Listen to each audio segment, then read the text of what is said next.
Hi అండి, welcome to Rama collections.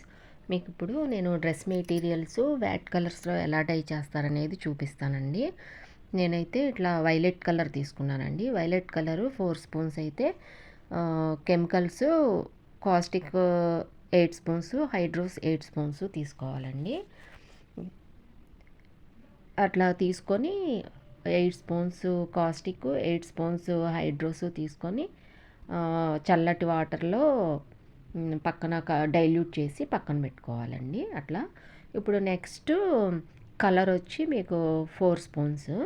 ఈ 4 spoons వేరే వేరే గిన్నెలో వేరే దాంట్లో కలుపుకోవాలన్నమాట. ఇట్లా 4 స్పూన్స్ వైలెట్ కలర్ తీసుకున్నా నేను.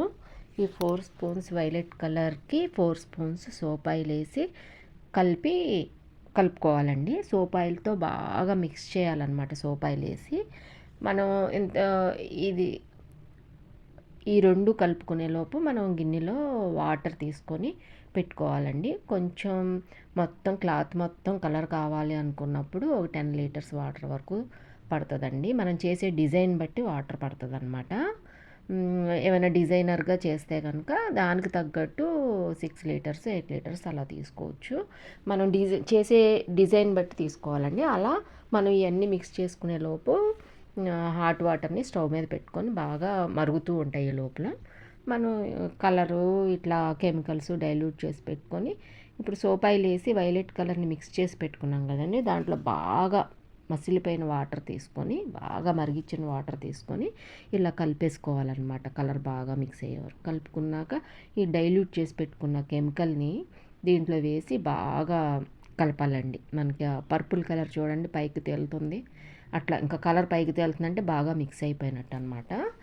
ఇలా కలిపి పక్కన పెట్టుకోవాలండి. పక్కన పెట్టుకొని ఇప్పుడు మనం బాగా హాట్ వాటర్ మరిగిస్తున్నాం కదండి. దానిలో ఈ కలుపుకున్న కెమికల్ని వేసి బాగా బాయిల్ చేసుకోవాలండి. చేసుకున్నాక మనం డిజైన్ చేసుకున్న క్లాత్స్ని డై చేసుకోవాలండి. మీకు డైయింగ్ చేసేది నేను పెట్టలేకపోతున్నాను. ఎందుకంటే డైయింగ్ చేసేటప్పుడు మన కాన్సన్ట్రేషన్ అంతా దాని మీదే ఉండాలి. మన వీడియో అవుతుందా లేదా అని పెట్టుకుంటే మనకి అవ్వదండి.